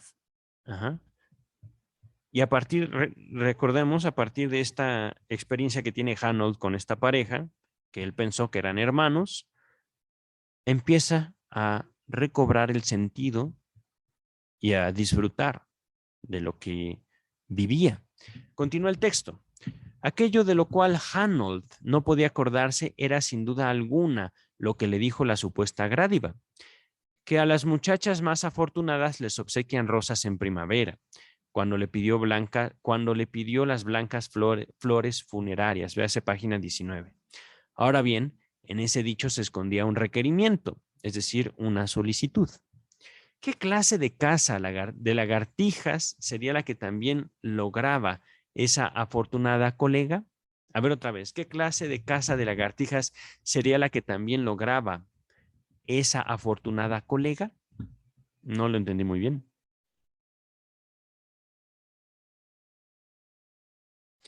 Entiendo lo siguiente de esta pregunta. ¿Qué también cazaba lagartijas esa colega? Oh, ¿qué también cazaba lagartijas? La lagartija es el símbolo de... Ujú. Exactamente, queridos escuchas, queridas escuchas. esa casa de lagartijas era él. Era él. Él sabía que estaba siendo casado y lo casaron. Muy bien. Se dejó casar. Al día siguiente, Hanold sorprende a la presunta pareja de hermanos en tierno abrazo y así puede rectificar su error de la víspera. Se trata en realidad de una pareja de enamorados y, por cierto, en viaje de bodas. Según luego averiguamos, cuando ambos turban de modo tan inesperado el tercer encuentro de Hanold con Zoe. Un segundito. Estamos en este momento página 6.3. Sí, sí se puede. Tengo una hora aproximadamente para terminar este texto. 6.3. Venga. Continuamos con el texto. Si ahora adoptamos el supuesto de que Hanold, que conscientemente los tenía por hermanos, en el momento mismo discernió el vínculo real que al otro día habría de revelarse de una manera tan inequívoca, es decir, de que eran novios, en verdad obtenemos un buen sentido para los dichos de Gradiva en el sueño. La cosa roja se convierte entonces en un vínculo de amor, en un símbolo del vínculo de amor. Hanold comprende que ambos son aquello que él y Gradiva deben devenir todavía. La casa de lagartija recibe el significado de la casa de marido. Ahí lo tienen. Y el dicho de Gradiva quiere decir más o menos esto, entre comillas. Déjenme hacer. Sabré conseguir marido también como esta otra muchacha. Justamente. Ahora bien, ¿por qué este trasunto de los propósitos de Zoe? Antes de continuar, para que vean lo que es la sexualidad. No es el pene, no. Era él la lagartija. ¿Por qué? Pues porque la ve grande y él pequeñito. Y no es el símbolo del pene, carajo. Es el amor. El amor nos hace ver al otro como grande. Ajá. Continúa el texto. Ahora bien, ¿por qué este asunto de los propósitos de Zoe debía aparecer a toda costa en el sueño en la forma del dicho del viejo zoólogo? ¿Por qué la habilidad de Zoe para cazar marido sería figurada por la del anciano señor para cazar lagartijas? Figurada, quiere decir representadas. ¿Por qué se presenta así? Continúa el texto. Nos resulta fácil responder a esta pregunta. Hace tiempo hemos colegido que el cazador de lagartijas no es otro que el profesor de zoología Bertgang, padre de Zoe, que por cierto ha de conocer a Hanold, y así se comprende que le dirija la palabra como a un conocido. Supongamos también que en lo inconsciente Hanold haya reconocido de inmediato al profesor, entre comillas. Le pareció como si recordase oscuramente haber visto desfilar ante sus ojos alguna vez el rostro, la cara del cazador de lagartijas. Quizás en alguno de sus dos hospedajes. Perdón, de los dos hospedajes. Continúa. Así se explica el raro disfraz del designio atribuido a Zoe. Es la hija del cazador de lagartijas. De él ha recibido esa habilidad. La sustitución del cazador de lagartijas por Gradiva en el contenido del sueño es entonces la figuración del vínculo entre ambas personas, discernido en lo inconsciente. Por eso les digo, lo inconsciente no es malo. De hecho, el inconsciente de cada uno es capaz de crear sueños y por lo tanto en el inconsciente está la mayor de las capacidades de nuestro ser, de nuestra persona. Pero continuamos. La introducción de la colega en el lugar del colega Heimer permite al sueño expresar la inteligencia del requerimiento de marido por parte de ella. Es decir, chiquito, eres mío. Y sí, así fue. Continúa el texto. Hasta ahora, el sueño ha soldado dos de las vivencias del día en una situación. Las ha, entre comillas, condensado, como decimos en nuestra terminología, dice el doctor Freud, a fin de procurar expresión harto irreconocible en verdad. a dos intelecciones que no tenían permitido devenir conscientes. Pero podemos avanzar otro paso, reducir todavía más la rareza del sueño y pesquisar también el influjo de otras vivencias del día sobre la figuración del sueño manifiesto. Podríamos declararnos insatisfechos con las referencias dadas hasta ahora sobre la razón por la cual justamente la escena de la casa de lagartijas fue convertida en el núcleo del sueño y conjeturar que aún otros elementos de los pensamientos oníricos han aportado su influjo para consagrar a, entre comillas, las lagartijas en el sueño manifiesto. Y en realidad muy bien podría ser así. Recordemos que Hanold había descubierto una grieta en el muro, justo en el lugar donde le pareció que Gradiva desaparecía. Una grieta, entre comillas, empero, es decir, sin embargo, lo bastante ancha para dejar pasar a una persona de inusual delgadez, es decir, muy delgadita. Véase página 20 del estudio de Freud, capítulo 1. Esta percepción lo mueve a introducir de día una variante en su delirio. Gradiva no se hunde en el suelo cuando se quita de su vista, sino que por este camino dirige sus pasos de regreso a la tumba. En su pensar inconsciente, ¿acaso él se dijo que ahora descubriría la explicación natural de esa sorprendente desaparición de la muchacha? Pero, ¿acaso el filtrarse por grietas estrechas y el desaparecer por ellas no nos recuerda por fuerza al comportamiento de las lagartijas? ¿No se conduce Gradiva en esto como una ágil lagartija? Opinamos, pues, que este descubrimiento de la grieta en el muro ha ejercido un efecto de comando, control, poder, fuerza, junto con otros, en la selección del elemento, entre comillas, lagartija, para el contenido manifiesto del sueño. La, entre comillas, están unidas estas dos palabras. Situación lagartija del sueño subroga o sustituye tanto esta impresión del día como el encuentro con el zoólogo, el padre de Zoé. ¡Wow! Interpretación de los sueños, damas y caballeros.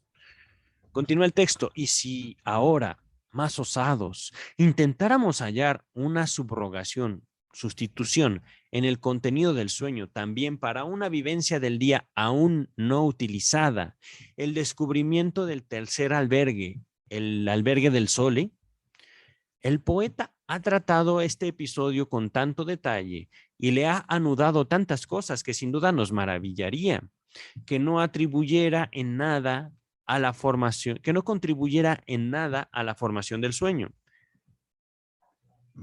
Perdón.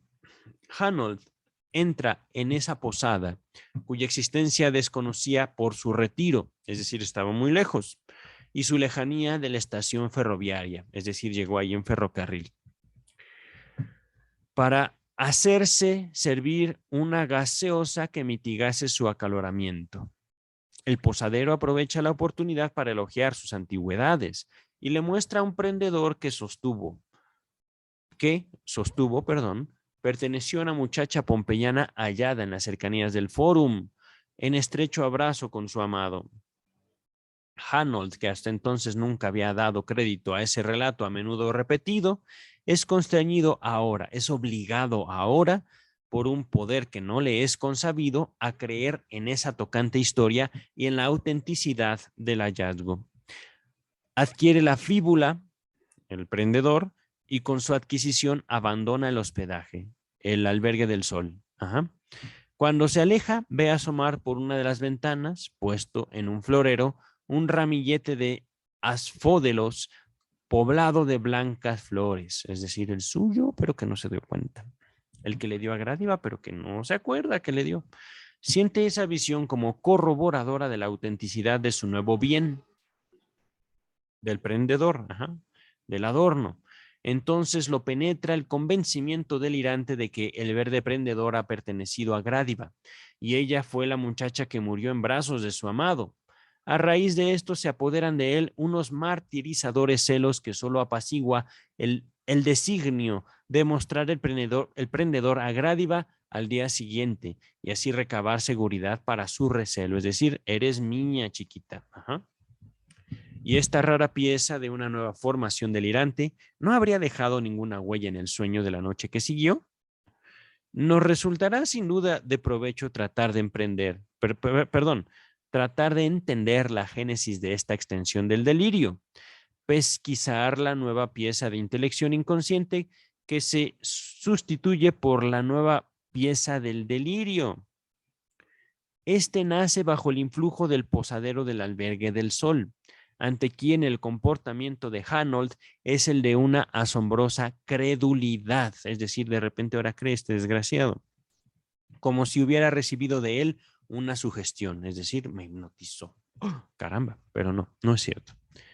Él necesitaba creer, él ya estaba en camino del amor. Continúa el texto. Le muestra una fíbula metálica usada como prendedor. Sería auténtica y pertenecería a una muchacha que hallaron enterrada en brazos de su amado. Y Hanold, que podía serlo bastante crítico para poner en duda toda la veracidad de la historia como la autenticidad del prendedor, al instante queda preso de la creencia y adquiere esa antigüedad más que sospechosa. Es de todo punto incomprensible por qué habría de comportarse así, y nada indica que la personalidad del posadero mismo pudiera solucionarnos ese enigma. Empero, el episodio contiene otro enigma, y es harto común que dos enigmas se solucionen uno a otro. El abandonar el albergo del Sole, al abandonar el albergo del Sole, el albergue del Sol, ve en una ventana un ramillete de asfódelos puestos en un florero y en él haya una confirmación de la autenticidad del prendedor metálico. Pero, ¿cómo pudo ser? Por fortuna, este último rasgo admite fácil solución. Las flores blancas son sin duda las mismas que él obsequió a Grádiva al mediodía, y es correctísimo que algo que es corroborado por su visión en una de las ventanas de ese hospedaje. Repito, y es correctísimo que algo es corroborado por su visión en una de las ventanas de ese hospedaje. No por cierto la autenticidad del prendedor, sino otra cosa que ya se le puso en claro al descubrir ese albergue del sol, hasta entonces ignorado.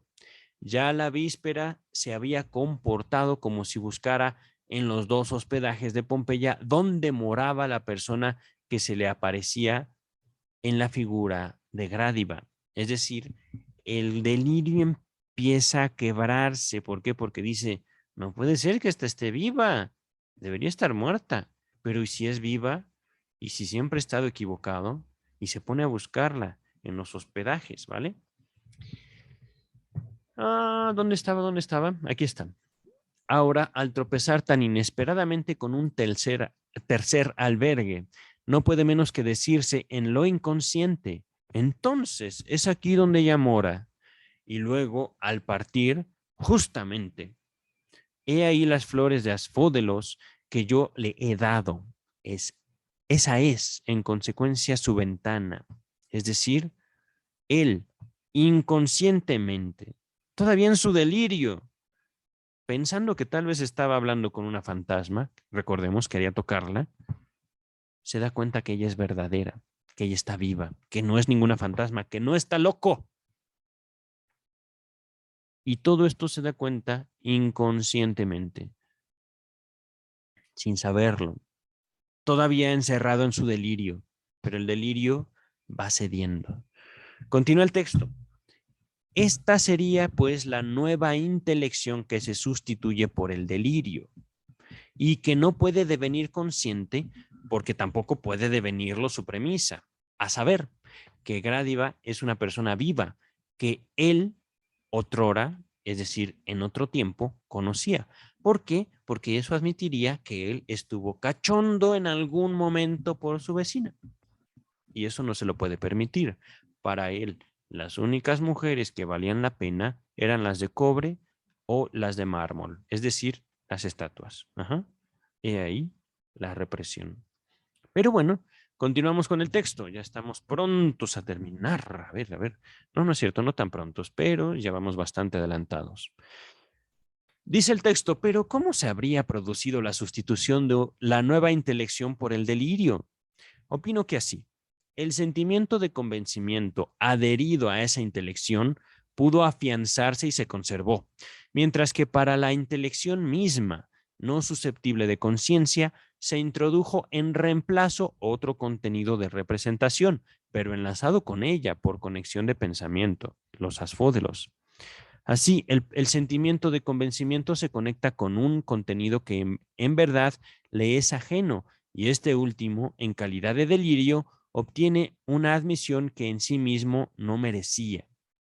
Su convicción de que Gradiva mora en esa casa, Hanold la transfiere sobre otras impresiones que en esa casa recibe y de tal manera acepta crédulamente los dichos del posadero, la autenticidad del prendedor metálico y la veracidad de la anécdota sobre la pareja de amantes a quienes hallaron abrazados, pero ello solo se produce por el camino de vincular él con Gradiva todo lo escuchado en esa casa.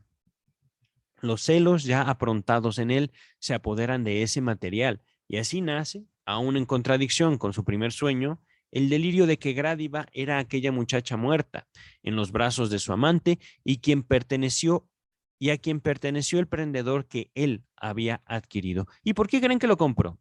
Pues para tener algo de ella, ciertamente, pero también para tenerla a ella. Y es que aquí, aunque no lo parezca, también se está entreviendo lo bonito de los celos. No les invito a ustedes a ser celosos ni a dejarse de sus estúpidos celosos o celosas. Es más bien para rescatar el valor de lo inconsciente y saber distinguir que si ustedes no detienen los celos, esos celos va a hacer que ustedes respiren por otra persona, que ustedes sean el todo para otra persona. Entonces, por el bien de esa otra persona, repito, por el bien de esa otra persona, paren los celos, ¿vale? Damos, dice el texto, damos en notar que la plática de Gradiva y el sutil requerimiento de ella, entre comillas, por la flor, del alemán durch die Blume, también es metafórico. Esto está entre paréntesis, perdón. Ok, por la flor quiere decir también metafórico. Se puede entender de esta manera. Cuestiones de alemán, ¿vale?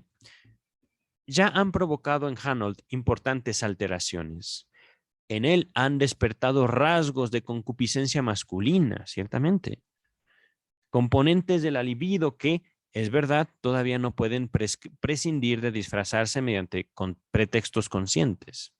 Pero el problema de la, entre comillas, contextura corpórea de Gradiva, es decir, si tenía cuerpo, no era un fantasma, que lo persigue durante todo ese día, véase páginas 18 y 20, no puede desmentir su descendencia del apetito erótico, de saber que el niño dirige al cuerpo de la mujer y ello por más que pretenda adoptar ropaje científico por la insistencia consciente en la curiosa oscilación de Gradiva entre la vida y la muerte.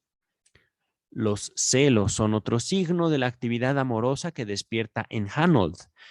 Los exterioriza al iniciarse la conversación del día siguiente y ellos consiguen luego, válidos de un nuevo pretexto, tocar el cuerpo de la muchacha y golpearlo como en lejanos tiempos. Recordemos, es que tenías una mosca, pum, pero también así jugaban estos niños. Ajá. Gradiva, no, Zoe y Norberto. Continúa el texto. Ya no nos falta mucho, son 2 páginas, 3. 3 páginas, perfecto. Ay, ¿dónde me quedé? Aquí está. Ah, un momento. Aquí está, aquí está. Pero ya es el momento en que debemos preguntarnos si este camino de la formación del delirio que hemos inferido de la figuración del poeta es un camino consabido o al menos posible. Desde nuestro conocimiento médico no cabe sino responder. Esa es ciertamente la verdadera vía, acaso la única para la cual el delirio obtiene, en general, inconmovible aceptación que es uno de sus caracteres clínicos. Recordemos, el delirio quiere decir completa seguridad. Eso es delirante. Ajá. Continúa el texto.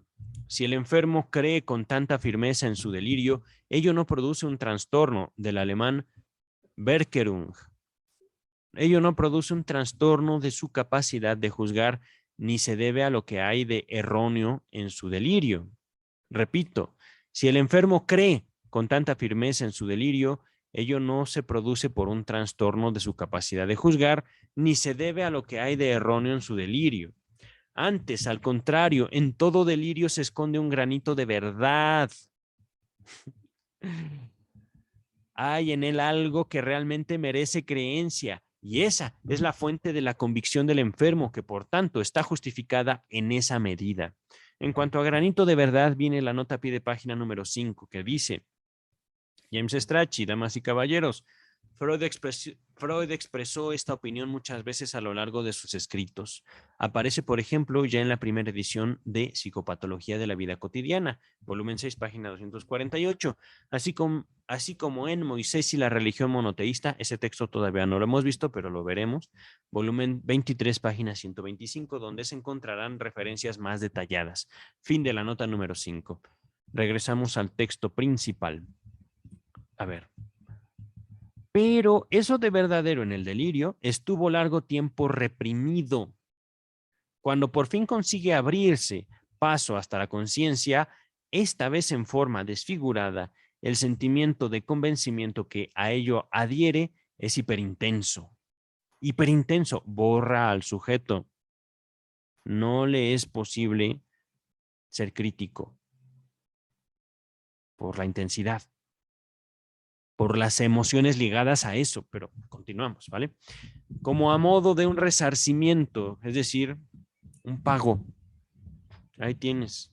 No te creí en tu momento, pobre de mí, no me creí en ese momento, pues ahora me creo y el doble. Continúa el texto.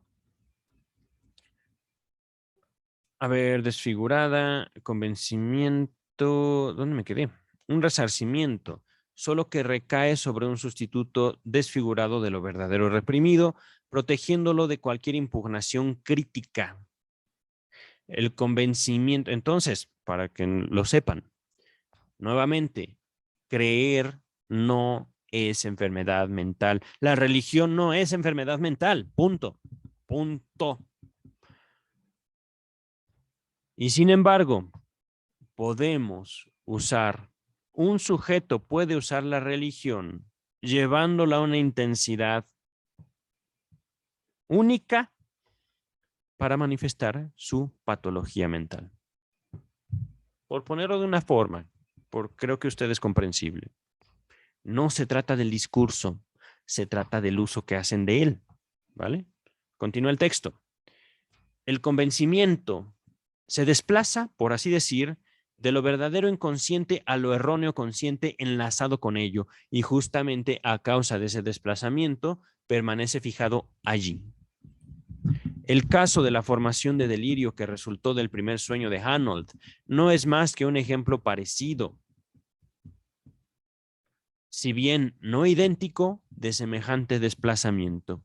Es que la génesis de ese convencimiento en el delirio, según la hemos descrito, ni siquiera es radicalmente diversa de la manera en que se forma un convencimiento en casos normales en que no está en juego la represión. Todos prestamos nuestro convencimiento a contenidos del pensar en que va unido lo verdadero con lo falso, y dejamos que él se extienda desde lo primero a lo segundo.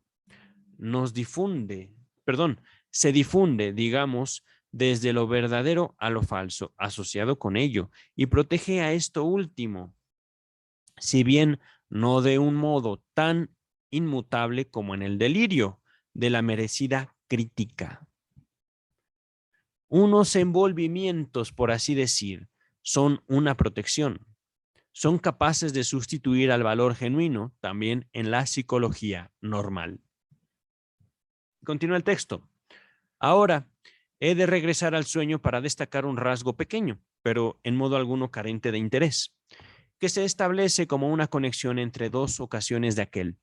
Gradiva había puesto las flores blancas de Asfódelos en una cierta oposición con las rosas rojas. El redescubrir los asfódelos en la ventana del albergo del Sole se convierte en una importante pieza probatoria para la intelección inconsciente de Hanold, expresada en el nuevo delirio, y con esto se enhebra, se relaciona, que la rosa roja que lleva en su vestido aquella joven y simpática dama permita a Hanold en lo inconsciente apreciar correctamente la índole de la relación que ella tiene con su acompañante, de suerte que en el sueño puede hacerla aparecer como la, entre comillas, colega. Ahora bien, ¿dónde se encuentra en el contenido manifiesto del sueño la huella y la subrogación en la sustitución de aquel descubrimiento de Hanold que hayamos sustituido por el nuevo delirio, a saber, que Gradiva mora con su padre en el tercer hospedaje oculto de Pompeya, el albergo del Sole? Pues bien, se encuentra en el sueño y ni siquiera muy desfigurado, solo que temo señalarlo. Es muy sencillo, de hecho. ¿Dónde estaba Gradiva? Recuérdenlo. Continúa el texto, ¿vale? Ahorita lo va a decir. Solo que temo señalarlo, pues sé que aún en los lectores que me han aguantado hasta aquí con paciencia nacerá una fuerte revuelta a mi intento de explicación. A ver, vamos a ver. El descubrimiento de Hanold está en el sueño, lo repito, comunicado cabalmente, pero escondido de manera tan diestra que por fuerza uno lo pasa por alto. A ver, a ver, a ver. Se esconde ahí tras un juego de palabras. Con razón no lo noté, no soy alemán. Tras un equívoco, un error, entre comillas. En algún lugar del sol estaba Gradiva. Pues sí, ¿no? A ver, vamos a ver. Lo hemos referido con razón al sitio donde Hanold topó con el zoólogo, padre de ella, pero no puede querer decir también en el sol, o sea, en el albergo del sol, el albergue del sol, en el hospedaje del sol mora Gradiva y, entre comillas, en algún lugar que no mantiene nexo alguno con el padre. No ostenta una impresión tan hipócrita que introduce justamente la noticia precisa sobre el paradero de Gradiva. De acuerdo con mi experiencia en la interpretación de los sueños reales, tengo una total certeza en cuanto a ese modo de entender la ambigüedad, pero en realidad no me atrevería a presentar a mis lectores esta pequeña pieza del trabajo interpretativo, si el poeta mismo no me prestara aquí su poderoso auxilio. Al día siguiente pone en boca de la muchacha, a la vista del prendedor de metal, ese mismo juego de palabras que nosotros damos por supuesto para la interpretación de aquel pasaje del contenido del sueño. Entre comillas, ¿lo has encontrado en el sol? Este produce parecidas cosas. Esto se ve en la página 23. Y como Hanold no la comprende, le explica que se refiere al hospedaje del sol, llamado aquí Solé, de donde le es familiar ese supuesto hallazgo. Bueno, realmente yo pensé que iba a ser un juego de palabras alemanas y fue más bien palabras italianas. Sole, sol, ¿vale? Ah, miren, aquí no nos fue tan mal. Yo sí pensé que iba a tener que pedirles perdón por leer otra frase en alemán tan terrible como la leo. Pero, continúa el texto. Y ahora nos gustaría ensayar la sustitución de este sueño, entre comillas, singularmente disparatado, de Hanold por unos pensamientos inconscientes que tras él se esconden, quizá disímiles a él. Estos rezarían, entre comillas, ella habita sin duda en el sol con su padre. ¿Por qué juega este juego conmigo? ¿Quiere burlarse de mí? ¿O acaso me ama y quiere tomarme por marido? Cierra comillas. A esta última posibilidad se refiere evidentemente cuando él todavía duerme. La respuesta rechazadora, entre comillas, es una rematada locura. Cierra comillas, en apariencia dirigida al sueño manifiesto en su conjunto. Ahí tenemos otra vez. Y vamos viendo el motivo de la represión de Hanold. Yo no soy digno que nadie me ame. Por supuesto, no yo, sino Hanold, ¿vale? Por eso se aparta tan fuertemente de todas las mujeres, de todas. Continúa el texto. Lectores críticos tienen ahora el derecho de preguntarme de dónde extraigo la intercalación referida al ser burlado por Grádiva. La interpretación de los sueños da la respuesta. Aquí, interpretación es el libro, ¿vale? De Freud. Cuando en los pensamientos oníricos se incluye una burla, una mofa, una contradicción sañuda, con saña, ello se expresa mediante la plasmación disparatada del sueño manifiesto, mediante lo absurdo en el sueño. Véase nota número 6, la interpretación de los sueños, volumen 5, página 443. Continuamos. Esto último no implica entonces parálisis alguna de la actividad psíquica, sino que es uno de los medios figurativos de que se vale el trabajo del sueño, como siempre sucede en pasajes de particular dificultad. Pero aquí el poeta acude en nuestro auxilio. Ese sueño disparatado tiene todavía un breve epílogo en que un pájaro profiere un grito riente y se lleva la lagartija en el pico. Ahora bien, un grito riente. Así está escrito, grito, espacio, riente, como de reír, de risa. Un grito riente así había escuchado Hanold tras la desaparición de Grádiva, véase página 19. En realidad provenía de Zoé, de quien con esa risa se sacudía la seriedad tétrica de su papel de moradora del mundo subterráneo. Grádiva realmente se había reído de él, es decir, si se estaba burlando. Pero la imagen onírica del pájaro que se lleva la lagartija acaso recuerde a aquella otra de un sueño anterior, en que Apolo de Belvérede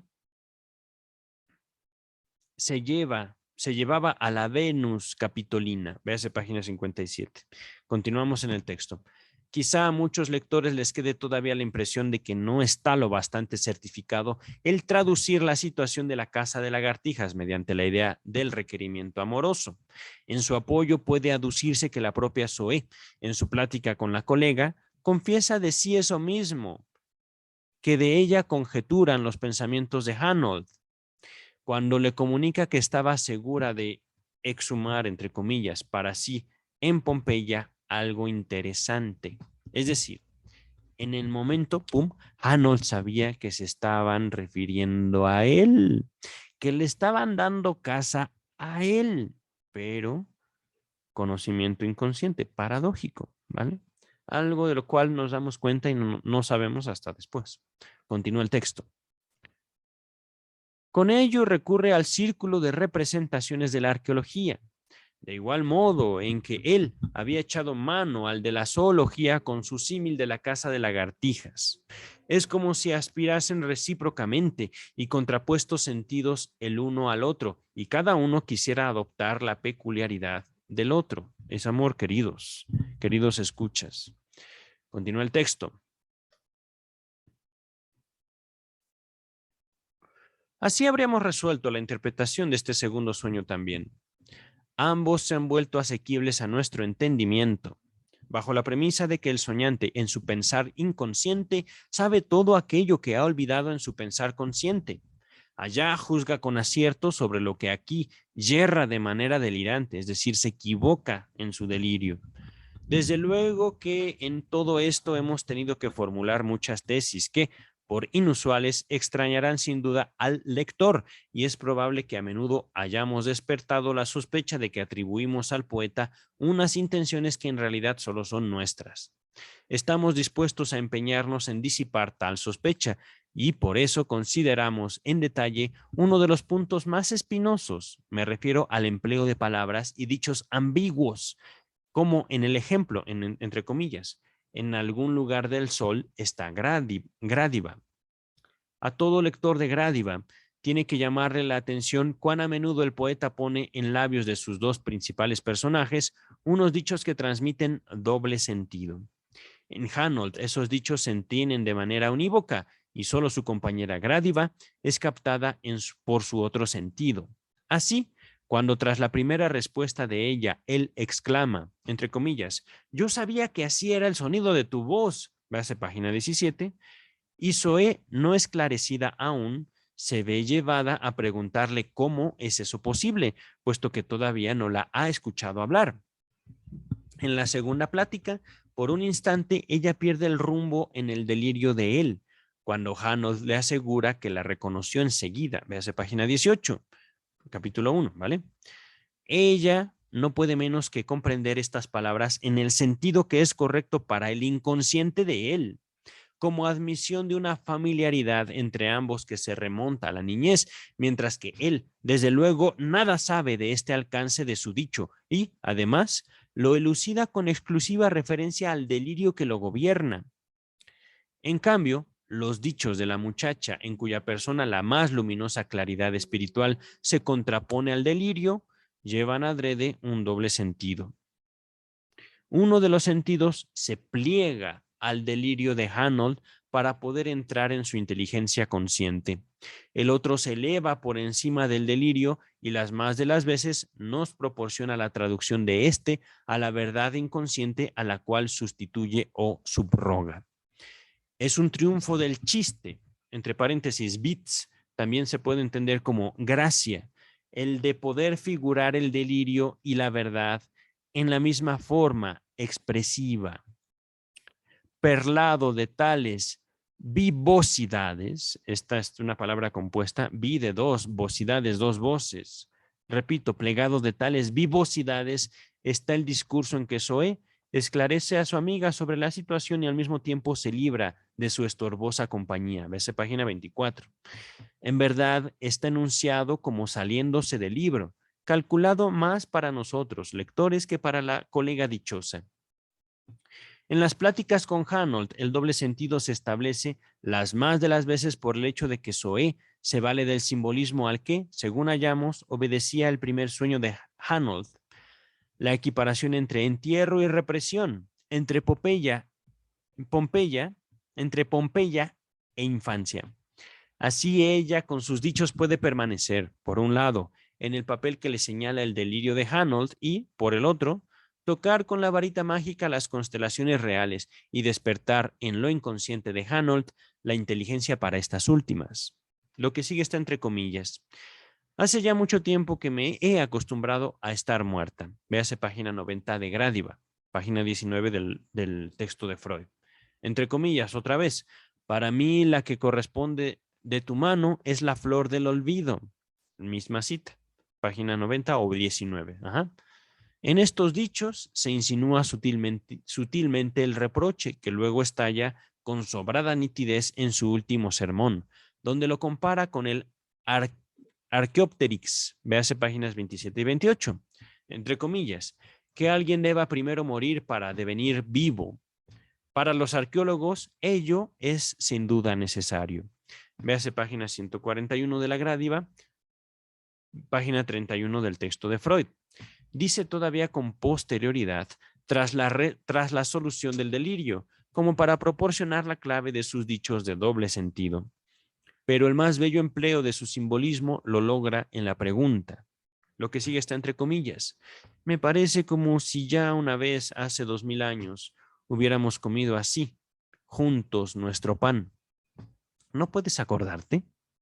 Véase la página 118 de Gradiva o la página 23 de Freud.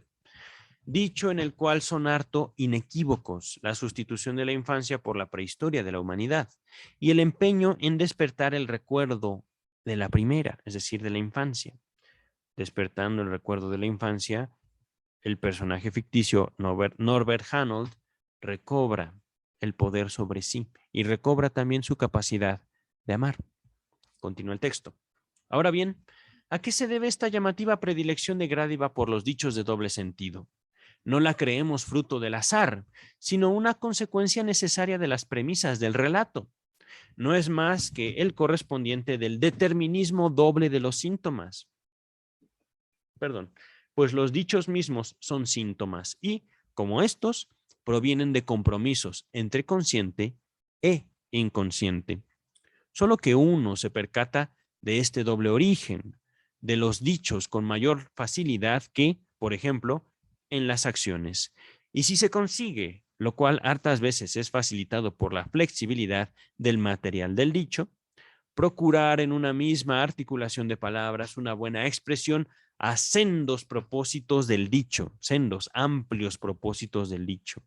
Estaremos frente a lo que llamamos una, entre comillas, equivocidad. Continúa el texto. En el curso del tratamiento psicoterapéutico de un delirio o de una perturbación análoga, suelen desarrollarse tales dichos de doble sentido en el enfermo, como unos nuevos síntomas de extrema transitoriedad, sumamente fugaces. Y hasta puede ocurrir, dice el texto, que uno mismo esté en condiciones de valerse de ellos, en cuyo caso no es raro que, con el sentido comandado para la conciencia del enfermo, se incite la inteligencia para el sentido válido en lo inconsciente. Sé por experiencia que este papel de la equivocidad suele suscitar el mayor escándalo y los mayores malentendidos entre los profanos. Pero como quiera que fuese, el poeta acertó al figurar en su creación también este rasgo característico de los procesos sobrevenidos a raíz de la formación del sueño y del delirio. Fin del capítulo 3 de El delirio y los sueños de la Grádiva. ¿Y qué creen? El capítulo 4 son solo 6 páginas. Acabamos de leer 20. Bravo por nosotros. Por el momento sería todo. Ciertamente. Recuerden, somos seres de significados. Y esos significados no vienen del mundo, queridos, queridas. Vienen de nosotros. Somos nosotros los que otorgamos significados. Ahí está nuestra gran responsabilidad y también nuestro mayor tesoro. Cuídense mucho. Nos estamos viendo pronto para el capítulo 4 y el cierre de la Grádiva de W. Wilhelm Jensen o Jensen, ¿vale? Cuídense mucho. Nos estamos viendo pronto.